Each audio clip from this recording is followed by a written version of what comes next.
Hello everyone, welcome to the commerce achiever platform. आज इस video के थ्रू हम कंटिन्यू कर रहे हैं अपनी ऑर्गेनाइजेशन थ्योरी की लर्निंग। और जो हमारा जो अभी टॉपिक चल रहा है वो है एनवायरनमेंट से रिलेटेड। सो आज जो हम टॉपिक कवर करने जा रहे हैं इस वीडियो के थ्रू वो है थ्योरी। एक थ्योरी है और उस थ्योरी की इम्प्लीकेशंस कैसे हैं, क्या अंडरस्टैंडिंग, एक ब्रीफ ओवरव्यू देंगे आपको। और उसके बाद स्क्रीन जो शेयरिंग हम करने वाले हैं आपको, वो कंप्लीट एक डिटेल स्क्रीन शेयरिंग करेंगे, ठीक है। सो आज जो हम थ्योरी डील करने जा रहे हैं वो है organization structure, strategy and process given by Raymond Miles and Charles C Snow, ठीक है। तो इस थ्योरी को डिटेल में समझते हैं, सो स्टे ट्यून्ड। तो चलिए देखते हैं हमारी आज की ये थ्योरी जो कि गिवन है ई माइल्स एंड सी स्नो के थ्रू। तो क्या थ्योरी पे डायरेक्ट क्वेश्चन आते हैं? यस, थ्योरी पे डायरेक्ट क्वेश्चन भी आ सकते हैं, दो ट्विस्टेड क्वेश्चन भी आते हैं। तो बेटर होता है सबसे पहले अंडरस्टैंड करना। तो हम सबसे पहले जो फोकस करेंगे वो अंडरस्टैंडिंग पे करेंगे, ठीक है। समझने की कोशिश करनी है। तो क्या बोलते हैं माइल्स एंड स्नो, मैं शॉर्टकट यूज़ करूँगी कि हर जो ऑर्गेनाइजेशन है, ठीक है, जो कोई भी ऑर्गेनाइजेशन है वो इन्वायरमेंट को रिसीव करती है। रिसीव यानी हर का अलग अलग नज़रिया होता है एनवायरनमेंट को देखने का। तो इन्होंने 3 तरीके की प्रॉब्लम बताई हैं और 4 तरीके के ऑर्गेनाइजेशंस बताए हैं, ठीक है। तो मैं एक बार इसको हाईलाइट कर देती हूँ। रीडिंग के लिए मैं लास्ट में आपको शेयर कर दूंगी, पहले अंडरस्टैंडिंग पे फोकस करेंगे, ठीक है। तो क्या बोला कि सारे लोगों का जो है प्रिजम्पशन है एनवायरनमेंट को वेरी करता है। हर कोई अपने अपने नजरिए, किसी के लिए कोई चीज़ थ्रेट होती है तो किसी के लिए वो अपॉर्चुनिटी होती है। तो डिपेंड ऑन इंडिविजुअल वो कैसे उसे प्रिसीव कर रहा है, ठीक है। तो माइल्स एंड स्नो ने बोला कि प्रॉब्लम 3 तरीके की है। देखिए नीचे सब मेंशन है, बस मैं हाईलाइट करा दे रही हूँ आपको समझाने के लिए। 3 तरीके की प्रॉब्लम है और ऑर्गेनाइजेशन हमारी 4 तरीके की होती हैं, ठीक है। ये 3 तरीके की प्रॉब्लम्स हैं जो कि इन्वायरमेंट में इनके अकॉर्डिंग हो जाती हैं। और जो ऑर्गेनाइजेशन है, हर ऑर्गेनाइजेशन अपने अपने तरीके से जो है इन्वायरमेंट को प्रिसीव करते हैं। किसी के लिए कुछ इन्वायरमेंट कोई प्रिसीव करता है वो उसके लिए अपॉर्चुनिटीज़ होती हैं, तो किसी के लिए वो थ्रेट बन जाते हैं। और उस हिसाब से वो प्लानिंग करते हैं कि उन्हें वो जो प्रॉब्लम्स हैं ये तीनों वो कैसे फेस करने हैं, उनको कैसे रिस्पॉन्ड करना है, ठीक है। तो इन्होंने डिफरेंट कंपनी की स्ट्रैटेजीज बताई जो कि कहते हैं ये 3 फंडामेंटल प्रॉब्लम को डील करती हैं। कौन कौन सी हैं वो फंडामेंटल प्रॉब्लम? एक है आपकी ये एंटरप्रेन्योर, दूसरा है इंजीनियरिंग यानी ऑपरेशनल प्रॉब्लम, ठीक है, एंड तीसरा है आपका एडमिनिस्ट्रेटिव प्रॉब्लम। ये बोल रहे हैं ये 3 तरीके की प्रॉब्लम जो है हर कंपनी को फेस करनी पड़ती है और उस हिसाब से वो अपनी स्ट्रैटेजीज बनाते हैं, हर उस हिसाब से वो अपना प्लान क्रिएट करते हैं, ठीक है। तो जो हमारे टाइप्स ऑफ ऑर्गेनाइजेशन है उसको हम अभी डिस्कस करेंगे। पहले हम प्रॉब्लम्स को डिस्कस कर लेते हैं कि जो हमारे टॉप मैनेजमेंट है, ठीक है, टॉप मैनेजमेंट है वो प्रिसीव करती है मेनली इन्वायरमेंट को, ठीक है। वो देखती है कि क्या चीज़ प्रॉब्लम है और क्या प्रॉब्लम नहीं है according two miles and snow. तो माइल्स एंड स्नो ने ये बोला कि चलो देखते हैं वो तीनों प्रॉब्लम है क्या। तो चलिए देखते हैं उनके हिसाब से ये 3 प्रॉब्लम उन्होंने बताई हैं कि चलो देखते हैं वो तीनों प्रॉब्लम क्या है। तो पहले उन्होंने प्रॉब्लम बताई entrepreneur problem. Entrepreneur problem means कि ये जो ऑर्गेनाइजेशन के बेसिक पिक्चर को डिस्क्लोज करे, यानी कि मार्केट में खड़े रहने की क्षमता है ना, उसको कौन कैसे फेस कर रहा है। कोई डिफरेंट तरीके से फेस करेगा, कोई इसको स्टेबल मानेगा, कोई अनस्टेबल मानेगा, है ना। तो एंटरप्रेन्योर यानी आपकी एंटरप्राइज को चलाने की क्षमता, ठीक है। तो ये क्या एक ऑर्गेनाइजेशनल डोमेन को स्पेसिफाई करता है, ठीक है, कि आपकी टारगेट मार्केट क्या है, मार्केट सेगमेंट क्या है, आपको मार्केट शेयर कैसे रखना है, वो उसकी स्ट्रेटजी। तो ये हो गई आपकी एंटरप्रेन्योर कि आपको मार्केट में कैसे स्टैंड करना है, आपको मार्केट को कैसे परसीव करना है। अगर आप स्टेबल समझ रहे हो तो आप कैसे डील करोगे, अपने प्रोडक्ट्स एंड कस्टमर्स के बारे में कैसे प्लान करोगे, वो वेरी करता है, ठीक। इसको ना हम जब इंडिविजुअली ऑर्गेनाइजेशन के वाइज डील करेंगे ना और आपको क्लियर हो जाएगा, तो इसलिए अभी तुरंत वरी मत होइएगा। नेक्स्ट है आपका इंजीनियरिंग प्रॉब्लम यानी कि ऑपरेटिव सिस्टम, ठीक है। इंजीनियरिंग प्रॉब्लम यानी ऑपरेशन यानी जो काम करते हैं ऑन एग्जीक्यूशन लेवल पे होता है। तो इसमें क्या है, जो हमने एंटरप्रेन्योर प्रॉब्लम को डील किया है उसको इम्प्लीमेंट करने में ये मदद करता है इंजीनियरिंग प्रॉब्लम, कि how how to do that, ठीक है, उसको कैसे करना है। इम्प्लीमेंट करना, यानी एडमिनिस्ट्रेशन स्टेज आ जाती है इसमें, ठीक है। मीन्स इसमें क्या है, ये एक सिस्टम है जो कि अप्लाई करता है, मैनेजमेंट की स्ट्रैटेजी चूज करता है और सोचता है कि कैसे इसको अप्लाई करना है जो एंटरप्रेन्योर प्रॉब्लम है उसको डील करने के लिए, ठीक। Next is administrative problem. क्या होता है एडमिनिस्ट्रेटिव प्रॉब्लम? एडमिनिस्ट्रेटिव प्रॉब्लम भी आपका हाउ का रिस्पॉन्ड होता है कि कंपनी अपने को कैसे स्ट्रक्चर में फ्रेमवर्क करे कि ऊपर की दोनों प्रॉब्लम सॉल्व करे, यानी एंटरप्रेन्योर एंड इंजीनियरिंग, है ना। एंटरप्रेन्योर एंड इंजीनियरिंग कैसे सॉर्ट आउट करे, उस हिसाब से कंपनी अपनी प्लान करती है कि उन्हें कैसे करना है। तो एंटरप्रेन्योर प्रॉब्लम क्या हुई? Defining an organizational domain, define करना है डोमेन को कि आपने क्या टारगेट रखना है, मार्केट शेयर, ठीक। उसके बाद सेकेंड जो प्रॉब्लम है कि आपने इम्प्लीमेंट कैसे करना है एंटरप्रेन्योर प्रॉब्लम को, यानी क्रिएट करना है system that applies the management strategy to the domain, मतलब कि लिंक किया गया है इसको फर्स्ट से। और ऑब्वियसली आपका जो एडमिनिस्ट्रेटिव है वो उन दोनों के ऊपर फोकस कर रहा है, ठीक है।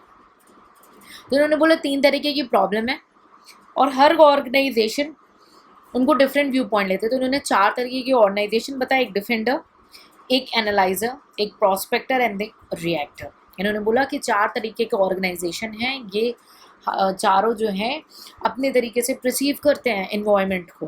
लाइक प्रोस्पेक्टर जो है ना, प्रोस्पेक्ट यानी ये लोकेट और एक्सप्लॉइट करते हैं न्यू मार्केट को, न्यू प्रोडक्ट अपॉर्चुनिटीज़ को, है ना। डिफेंड यानी खुद को बचाना, ये क्या देखते हैं भाई मार्केट शेयर क्या स्टेबल है तो हमें उसको मेंटेन करके चलना है, ज़्यादा जोर नहीं करना है ना। और प्रोस्पेक्टर क्या है, डायनेमिक होते हैं, ग्रोइंग होते हैं।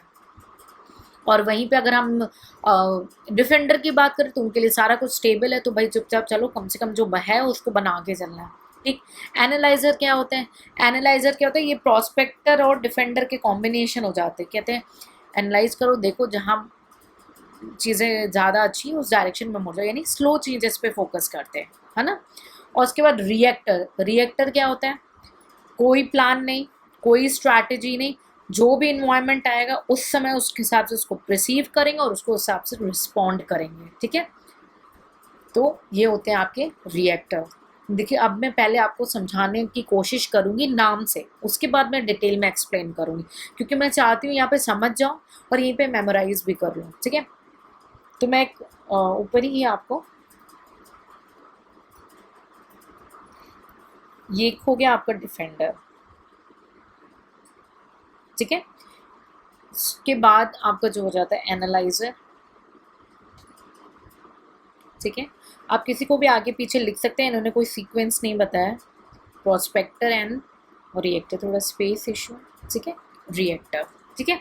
तो ये 4 आपके ऑर्गेनाइजेशन है, ये एनवायरनमेंट को अपने अपने नज़रिए से देखते हैं। डिफेंड यानी बचाना, खुद को डिफेंड करना यानी बचाना। मैं याद करने की कोशिश करवा रही हूँ आपको बेसिक मीनिंग, उसके बाद अभी हम डिस्कस करेंगे। और डिफेंडर यानी खुद को बचाना, डिफेंड करना, ठीक है। सो डिफेंडर क्या करता है, वो खुद को कैसे बचाएगा? जब उसने देखा कि इन्वायरमेंट क्या है, स्टेबल है, स्टेबल है तो खुद को बचाने के लिए क्या करेगा? कहेगा भाई सब कुछ बिल्कुल स्टेबल तरीके से करना है, हमें खुद को प्रोटेक्ट रखना है, ठीक है। और जो हमारी करंट परिस्थिति है उसको बना के चलना है, ठीक। अभी ये ब्रीफ ओवरव्यू दे रही हूँ, फिर मैं डिटेल में डिस्कस करूँगी, ठीक है। उसके बाद क्या, एनालाइजर, एनालाइज कर रहा है, सब कुछ एनालाइज कर रहा है, देख रहा है क्या चल रहा है क्या नहीं चल रहा है ना। तो एनालाइजर क्या है? वो प्रोस्पेक्टर और डिफेंडर का कॉम्बिनेशन है ना। तो ये क्या है? प्रोस्पेक्टर और डिफेंडर का। तो प्रोस्पेक्टर क्या है? प्रोस्पेक्टर आपके जो कि ग्रो करते हैं, डायनेमिक होते हैं, है ना। नई अपॉर्चुनिटीज़ के लिए देखते हैं, न्यू प्रोडक्ट बनाते हैं, मार्केट अपॉर्चुनिटीज़ को देखते हैं नए नए, है ना। तो एक तरीके से डिफेंडर क्या है? बहुत स्लो मूविंग है, धीरे धीरे चलना है उसको, उसको ज़्यादा तेज़ी नहीं चाहिए। प्रोस्पेक्टर क्या है? बहुत ज़्यादा तेज़ी है, सपने ऊंचे, नए चैलेंजेस लेंगे, उसको फेस करेंगे। और एनालाइजर्स क्या है? पीडी का कॉम्बिनेशन, प्रोस्पेक्टर एंड डिफेंडर का कॉम्बिनेशन है। तो रिएक्टर क्या है? वो नाम खुद बोल रहा है, रिएक्ट कर रहा, बिल्कुल रिएक्ट करेगा, जैसा इन्वायरमेंट आएगा उसको देख लेंगे, आने तो दो उसे, है ना। तो रिएक्टर क्या करेंगे? कोई प्लान नहीं, just respond to the sudden changes the environment is facing, perceive that environment at that particular situation and respond them accordingly, ठीक है। तो reactor is about the reaction, it's about the reacting, okay। So reaction का क्या हुआ, respond करना immediately. तो I hope आपको clear हुआ। तो एक हो गया डिफेंड, जो स्टेबल है, शांत है, खुद को बचा के चल रहे हैं। दूसरे प्रोस्पेक्टर, जो तेजी में है। एनालाइजर क्या है, प्रोस्पेक्टर एंड डिफेंडर के कॉम्बिनेशन है एनालाइजर, और रिएक्टर यानी रिएक्ट कर रहे हैं। अब मेरे हिसाब से एक जो इमेज है आपके माइंड में वो सेट हो गई होगी, तो प्लीज़ इस इमेज को सेट कर लेंगे, नहीं तो वीडियो को पॉज करके फिर से सुनेंगे। अब हम इंडिविजुअली, अब आपको मैंने ये स्क्रीन भी शेयर कर ली है, इसको संग संग देख लो। फिर हम इन चारों ऑर्गेनाइजेशन को थोड़ा सा डिटेल में डिस्कस करेंगे ताकि चीज़ें और आपके माइंड में सेट हो जाएं। ओके, इस स्क्रीन की वजह से आप लोग मुझसे डबल मेहनत करा रहे हो, तो इसका बेनिफिट उठाना प्लीज़। ऐसे इतने सारे स्टूडेंट जब रिक्वेस्ट कर देते हैं, सो यू पीपल फोर्स में इमोशनली कि मैम आप हेल्प करो, but still there are PDF, I recommend you to go with those PDFs and all. Okay, और ईमेल करेंगे टीम को, अभी कुछ कोडिंग का थिंग्स चल रहा है, just talk to them. PDF are available, आप PDF के लिए बोलेंगे। और बेस्ट पार्ट क्या होगा PDF के साथ, आपके जो जिनको ने गाइडेंस प्रोग्राम ज्वाइन किया उनको तो फुल बेनिफिट है, और जिन्होंने नहीं भी ज्वाइन किया due to any of their reason, और उनको लगता है कि उनके सब्जेक्ट्स प्रिपेयर है या उन्होंने कहीं और से क्लासेस या प्रिपरेशन कर ली है, तो जो पब्लिक वीडियोस हैं उनका उनको बंच मिल जाएगा, प्लस करंट अफेयर्स वगैरह सब उनको ईमेल में चला जाएगा सारे कुछ, और PDF उनको विजिबल है, तो ये सारे प्लस पॉइंट मिल जाएंगे उनको PDF के साथ। और प्रिंटिंग के लिए you have to put a huge amount, और वो ऑन रिक्वेस्ट है, printing copy is only on request, जिसकी कॉस्ट वेरी करेगी 10 to 15,000 approximately. So I better suggest to go with the PDF। आपका ईयर भर का पूरा एसेसिबिलिटी है, ईयर और the year of your exam which ever is earlier. और ज़्यादा डिटेल के लिए आप सेंटर से बात करेंगे, ठीक है। चलिए, ये स्क्रीन आपने देख लिया, हम टॉपिक पे आते हैं। उसके बाद हम इंडिविजुअली देखेंगे, ठीक है। आपके सामने मैंने निकाला है प्रोस्पेक्टर। सबसे पहले मैं डिफेंडर को डिस्कस करूंगी क्योंकि जिस डायरेक्शन में मैंने आपको पढ़ाया है, ठीक है। चलिए हम पहले क्या देखते हैं, डिफेंडर, ठीक है। डिफेंडर कौन है, जो खुद को बचा के चल रहे, डिफेंड करके चल रहे, क्या करते हैं, खुद को स्टेबल रखना है, शेयर को, ठीक है। इनको क्या चाहिए, स्टेबल इन्वायरमेंट चाहिए। क्या चाहिए, स्टेबल इन्वायरमेंट चाहिए। इनकी टॉप मैनेजमेंट किस पे काम करती है, स्टेबिलिटी पे काम करती है, ठीक है। उसके बाद क्या है, अपने आप को प्रिवेंट करके चलते हैं कॉम्पिटिटर से, ठीक है, ठीक है। और दूसरे कॉम्पिटिटर्स को एंटर नहीं करने देंगे, कोशिश करेंगे कि वो एंटर ही नहीं कर सके सेगमेंट में, ना एंटर करेंगे ना प्रॉब्लम। खुद की स्टेबिलिटी मेंटेन रखनी है, कॉम्पिटिटिव प्राइस कर देंगे, क्वालिटी ऐसी कर देंगे कि कॉम्पिटिटर एंटर ही नहीं कर पाए, ठीक है। स्ट्रिक्ट कंट्रोल है, ऑर्गेनाइजेशन में स्ट्रिक्ट कंट्रोल है, ये मैंने स्क्रीन शेयर किया, आपको संग संग रीड कर लेना होगा after understanding. Strict control maintain करते हैं। उसके बाद क्या है, अपने आप कुछ ऐसे चेंज कर दे कि वो करंट एनवायरनमेंट में मेंटेन रखें, और उसके बाद जो एक्सप्लॉइट कर सके न्यू अपॉर्चुनिटी, मार्केट अपॉर्चुनिटीज़ को, ठीक है। मतलब इनकी कोशिश क्या रहती है, जो डिफेंडर होते हैं खुद को जब स्टेबल देखते हैं तो ये जल्दी रिस्पॉन्ड नहीं कर पाते हैं। क्यों, क्योंकि इन्होंने खुद को स्टेबल मान लिया। बस ये देखेंगे कि कोई नया नहीं आया है, बट ये कोशिश करते हैं कि जो करंट इन्वायरमेंट है वो उनको सूट कर गया है, और इनकी बहुत कम ही क्षमता होती है कि ये किसी को खोज पाएँ कि वो उनके ऊपर अपॉर्चुनिटीज़ आ रही हैं ऐसी, ठीक है। उसके बाद क्या है, इनके पास वर्टिकली इंटीग्रेटेड रहते हैं, ठीक है, ताकि उनको कॉस्ट एफिशिएंसी मेंटेन रख कर सके, वो कॉस्ट को बना सके, ठीक है। एंड अब जो डिफेंडर हैं हमारी 3 प्रॉब्लम को डील करते हैं, ठीक है। एक है आपकी एंटरप्रेन्योर प्रॉब्लम। तो एंटरप्रेन्योर को ये कैसे डील करते हैं कि इनको टोटल मार्केट शेयर को कैसे सील करके रखना है, ठीक है, ताकि उनकी खुद की एक स्टेबल सेट बना रहे, एक stable set of product and customers उनके बने रहे, उनके जो प्रोडक्ट और कस्टमर्स है वो कहीं नहीं जाने चाहिए, ठीक। उसके बाद नेक्स्ट है उनका इंजीनियरिंग प्रॉब्लम, कैसे रिस्पॉन्ड करते हैं कि कैसे प्रोड्यूस करना है प्रोडक्ट। भाई प्रोडक्ट को तो बना के रखना है, कस्टमर को भी बना के रखना है, तो इसमें क्या है, कैसे प्रोड्यूस करना है उन प्रोडक्ट को, कैसे डिस्ट्रीब्यूट करना है, कैसे डिस्ट्रीब्यूट करना है उन प्रोडक्ट्स को, ठीक है, प्रोडक्ट्स या सर्विसेज जिसमें भी हैं। और इसमें क्या फोकस है, क्या प्रोडक्ट्स हैं और कस्टमर्स पे ध्यान रखना है। और एडमिनिस्ट्रेटिव प्रॉब्लम है, तो एडमिनिस्ट्रेटिव प्रॉब्लम को ये कैसे ट्रांसफर करते हैं कि कैसे स्ट्रिक्ट कंट्रोल उन्हें मेंटेन रखना है, एडमिनिस्ट्रेटिव, ठीक है। तो इन्हें ये देखना है कि कैसे इनको स्ट्रिक्ट कंट्रोल मेंटेन रखना है अपने ऑर्गेनाइजेशन में ताकि एफिशिएंसी इनकी मेंटेन रहे। ये तीनों प्रॉब्लम को ऐसे डील करते हैं। डिफेंडर अपने इन्वायरमेंट को स्टेबल मानते हैं, अपने मार्केट शेयर को प्रोटेक्ट करना चाहते हैं, करंट पोजीशन को मेंटेन रखना चाहते हैं, ठीक है। टाइट कंट्रोल है, सेंट्रलाइजेशन पे एक तरीके से फोकस रहता है इनका, ठीक है। रूल एंड रेगुलेशंस काफ़ी रिस्ट्रिक्टिव हैं, ठीक है। सो मैंने एक ब्रीफ आइडिया दे दिया है इसमें आपको, इसको प्लीज़ आप रीड कर लेंगे, ठीक है। इसलिए मैंने सैमसंग आपको जो है स्क्रीन शेयर कर दिया। क्लियर है। डिफेंडर, अब डिफेंडर के बाद मैं आपको बताना चाहूँगी प्रोस्पेक्टर, ठीक है। तो चलिए प्रोस्पेक्टर क्यों चलते हैं। प्रोस्पेक्टर क्या होता है, जो कि फेस करते हैं चैलेंजेस को फेस करना चाहते हैं, ठीक है। तो ये क्या करते हैं, आइडेंटिफाई कर लेते हैं। मैं लिख लेती हूँ देन आई विल इरेज। हाँ, ये क्या करेंगे, लोकेट करेंगे और एक्सप्लॉइट अपॉर्चुनिटीज़ को। जो भी मार्केट में नए प्रोडक्ट्स आ रहे हैं, कोई भी मार्केट में अपॉर्चुनिटीज़ आते हैं, ये उनको लोकेट करके एक्सप्लॉइट करने की कोशिश करते हैं, ठीक है। ये फाइट करते हैं चेंजेस को, ठीक है। मतलब इनका जो ट्रेंड है ना, ये ग्रोइंग है, ठीक है। ग्रोइंग है, डायनेमिक है ये लोग, just opposite to the defender, ठीक है। ये कैसे सक्सीड करते हैं, रेगुलरली फोकस रखते हैं मार्केट में और बिल्कुल अपॉर्चुनिटीज़ जैसे ही आती तुरंत अडेप्टेड, ठीक है। ये प्रोस्पेक्टर्स ऑर्गेनाइजेशंस जो हैं, इनके काफ़ी प्रोडक्ट जो है ब्रॉड, इनके प्रोडक्ट एंड सर्विस की जो लाइन होती है वो काफ़ी ब्रॉड होती है मार्केट में, ठीक है।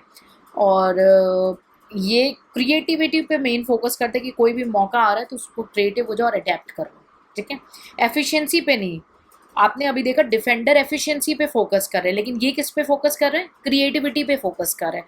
फॉर एग्जाम्पल, भाई आपने अभी टेक्नोलॉजीज आ गई, तो आप अगर खुद को अपडेट नहीं करते रहोगे तो आप रेस में क्या हो जाओगे, पीछे। तो वो किस कैटेगरी में आ गए, डिफेंडर की कैटेगरी में आ गए। अगर आपने फेस किया और चेंजेस लेकर आए तो किस में आ गए, क्रिएटिविटी। पहले क्या था, क्लासेस था, सारी चीज़ें क्या चलती थी, ऑफलाइन, बट आपने एनालाइज नहीं किया कितना टाइम वेस्ट होता है। बट ऑफलाइन भी इंपॉर्टेंट है, स्कूलिंग के लिए ऑफलाइन इंपॉर्टेंट है, आपको करना चाहिए, लेकिन प्रोफेशनल कोर्स के लिए और definitely online is a good option.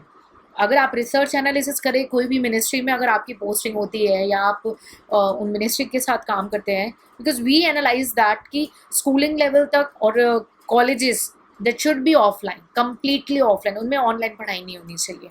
Because वहाँ पे क्या है, आप जो स्टूडेंट्स हैं उनको गार्निश किया जाता है, उनमें बेसिक इथिक्स एंड कल्चर्स डाले जाते हैं। But when in the case of professional course, आप एक प्रिपेयर पर्सन हो और अब आपको ओवर क्वालिफाइड होना है एंड और आपका टाइम उस समय को बहुत ही, ये जो एज ग्रुप है ये बहुत ही कीमती एज ग्रुप है, तो इसको प्रॉपर यूज़ करना है। तो one should go for the professional course is good for the online classes. It's because आपका टाइम सेव होगा और आप ज़्यादा आउटकम लेकर आओगे। And then ask your institutions की मंथ में एक गैदरिंग करा ले, it's kind of a meeting और even a test session that will be good for you to be physically interactive. Okay, it depend on the course you are applying for. तो back to the subject, prospector क्या है, जो demand आई, जैसा changes हो रहा है वैसे creativity पे वर्क कर रहे हैं, वो चैलेंजेस को देख रहे हैं और क्रिएटिव हो रहे हैं, ठीक है। खुद को क्रिएटिव बना रहे हैं, ठीक है। सारे प्रॉब्लम को वो जो है सॉल्व करते हैं। तो कैसे इनका मेन फोकस होता है, अब भाई वो तो सेंट्रलाइज पे फोकस कर रहे थे डिफेंडर, प्रोस्पेक्टर डिसेंट्रलाइजेशन पे फोकस करते हैं, ठीक है। वहाँ पे ब्रॉड थी लेवल ऑफ मैनेजमेंट, यहाँ पे फ्यू है, ठीक। एनकरेज करेंगे कोलैबोरेशन डिफरेंट डिपार्टमेंट्स में, बट लेवल कितनी है, फ्यू लेवल्स हैं। तो एक तरीके से देखा जाए तो डिफेंडर का अपोजिट है प्रोस्पेक्टर, ठीक है। तो प्रोस्पेक्टर भी तीनों प्रॉब्लम को फेस करते हैं। पहली प्रॉब्लम है एंटरप्रेन्योर प्रॉब्लम। इस प्रॉब्लम के थ्रू ये लोकेट करते हैं, इनको ये देखना है कि इनको कैसे लोकेट और एक्सप्लॉइट करना है नए प्रोडक्ट एंड मार्केट अपॉर्चुनिटी को, ठीक है। So it answer to how to locate and exploit the new product and market opportunities. उसके बाद नेक्स्ट जो प्रॉब्लम आती है इनके पास वो होती है इंजीनियरिंग प्रॉब्लम। मैं शॉर्टकट लिख रही हूँ, ठीक है। इंजीनियरिंग प्रॉब्लम ये कैसे करते हैं, इनको ये इसमें ध्यान देना है कि वो कैसे अवॉइड करेंगे लॉन्ग टर्म कमिटमेंट को, ठीक है। एक सिंगल टेक्नोलॉजी के साथ लॉन्ग टर्म कमिटमेंट को इनको हटाना, क्यों, क्रिएटिव है तो नई नई टेक्नोलॉजीज लेकर आएंगे। तो एक ही टेक्नोलॉजीज़ पे इनको नहीं काम करना है, इनको अडेप्टिव होना है, इनको क्रिएटिव होना है, ठीक है। और उसके बाद इनकी लास्ट जो है वो एडमिनिस्ट्रेटिव प्रॉब्लम है। उसको कैसे आंसर करेंगे कि कैसे इनको फैसिलिटेट कराना है और कोऑर्डिनेट कराना है, बहुत सारे जो इनके ऑपरेशंस हैं उनको कैसे टैकल आउट करना है, ठीक है। So how to facilitate and coordinate the various diverse operations, ठीक है। So these three are the problem which is dealt by the prospectors, ठीक है। अब उसके बाद हम देखते हैं एनालाइजर। मैं पहले कुछ सेकेंड के लिए पॉज कर लेती हूँ सो दैट आप स्क्रीन की रीडिंग ले लेंगे एक बार क्विक।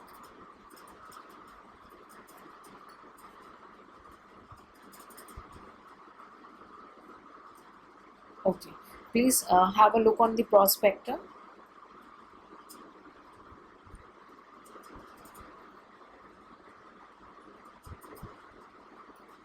ठीक है, चलिए नेक्स्ट हम चलते हैं एनालाइजर की तरफ। एनालाइजर मैंने कहा ना ये कॉम्बिनेशन है प्रॉस्पेक्टर और डिफेंडर का, ठीक है। ये जो है ना एंटरप्रेन्योरल प्रॉब्लम को भी मेंटेन रखना चाहते हैं उस ठीक है उस एग्जिस्टिंग मार्केट में, और बहुत ज़्यादा स्मार्ट है, नई अपॉर्चुनिटीज़ को भी फाइंड करेंगे और उनको एक्सप्लॉइट करना चाहते हैं, और नई प्रोडक्ट अपॉर्चुनिटीज़ हो, सर्विस हो, नया मार्केट हो, दोनों पे हाथ रख रहे हैं, ठीक है।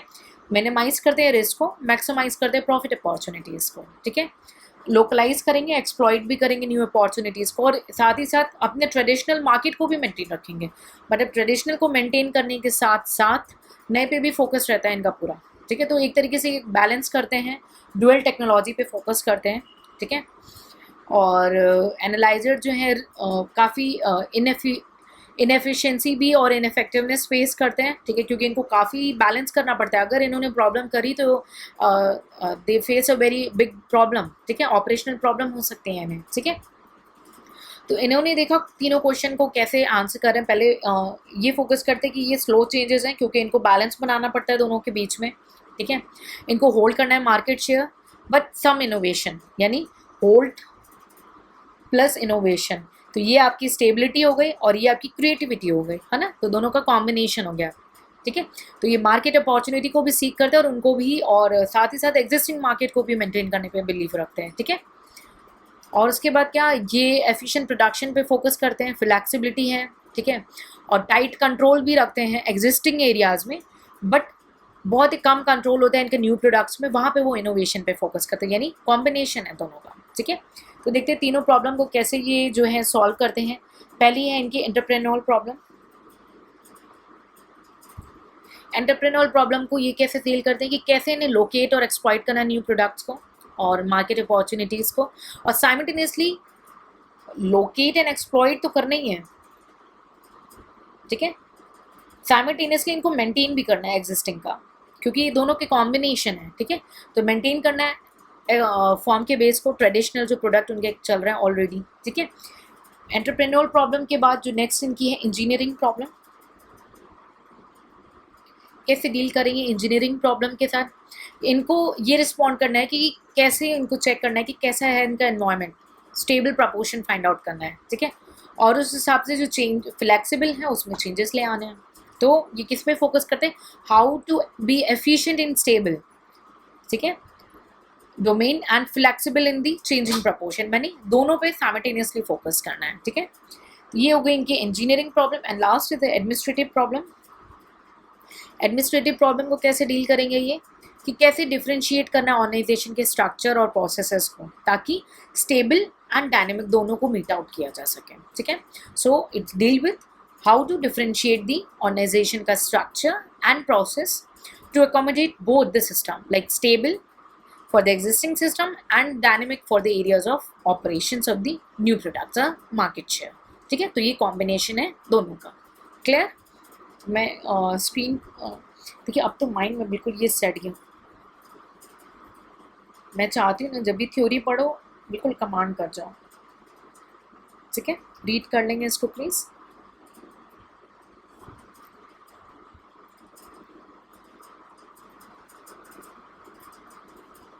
एनालाइजर को रीड कर लेंगे प्लीज वंस। लास्ट जो है रिएक्टर्स हैं, ठीक है। रिएक्टर्स के लिए मैंने आपको ऑलरेडी कन्वे किया है कि ये इनका कोई सिस्टमैटिक स्ट्रैटेजी नहीं, कोई सिस्टमैटिक डिज़ाइन नहीं है, कोई सिस्टमैटिक स्ट्रक्चर नहीं है, ठीक है। क्योंकि अगर आपको ध्यान हो ये जो हम थ्योरी कवर कर रहे हैं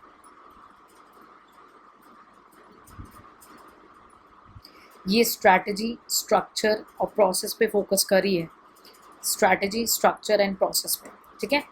तो आपका जो रिएक्टर है, इनका कोई भी फिक्स्ड स्ट्रैटेजी, स्ट्रक्चर या प्रोसेस नहीं है, ठीक है। They are not prepared for the changes, whatever come in to their time they face it, perceive it and face it accordingly, ठीक है। कोई भी नए प्रोडक्ट या सर्विसेज डेवलपमेंट में आते हैं उनको, तो ये फ्लक्चुएट होता है, तो ये इमीडिएटली रिस्पॉन्स करते हैं जैसा भी वो उसको रिसीव करते हैं। तो ये कोई लॉन्ग टर्म प्लान्स पे फोकस नहीं करते, ग्रो करते हैं, कई बार स्लो ग्रोथ होती है इनकी, ठीक है, रिस्पॉन्ड करते हैं अदर्स को, ठीक है। और उसके बाद क्या है, सेंट्रलाइज्ड होता है सिस्टम, स्लो सिस्टम होता है। सेंट्रलाइज इसलिए होता है क्योंकि भाई इन्वायरमेंट को रिसीव करके तुरंत उसको इम्प्लीमेंट करना होता है, ठीक है। तो माइल्स एंड स्नो ने कॉन्क्लूजन ड्रॉ किया है, इसने क्या बोला है कि कंपनी जो है अपनी जो स्ट्रैटेजीज़ हैं, उनको अपनी जो स्ट्रैटेजी है वो डिपेंड करती हैं उनकी कि उन्होंने एनवायरनमेंट को कैसे परसीव किया, एनवायरनमेंट को कैसे फील किया, एनवायरनमेंट को कैसे अंडरस्टैंड किया है, ठीक है। सो हमने देखा, इसी वजह से हमने डिफरेंट टाइप ऑफ ऑर्गेनाइजेशन देखे और देखा कि कैसे उन्होंने डिफरेंट एनवायरनमेंट को डिफरेंट वे से डील किया है और कैसे डिफरेंट स्ट्रैटेजीज़ को ऑप्ट किया है, ठीक है। सो आई होप मैं कम्प्लीटली आपको क्लियर करवा पाई हूँ ये थ्योरी, और माइंड में भी सेट हो गई होगी। मेरी पूरी कोशिश ये रहती है थ्योरीज़ के केस में कि इमीडिएट इफेक्ट के साथ आपको माइंड में सेटअप हो जाए। But I request you with in 24 hours में एक बार क्विक रिवीजन कर लेंगे ताकि ये थ्योरी बिल्कुल माइंड में आपके बिल्कुल फ्रेम हो जाए। और इस वीडियो के थ्रू इसको एक दो बार ना थोड़ा सा स्पीड बढ़ा करके क्विक रिवीजन कर लो ताकि माइंड में कॉन्सेप्ट आपके सेट हो जाए, ठीक है। So in case of any doubt please ask in the comment section. Take care, see you in the next session with the new topic.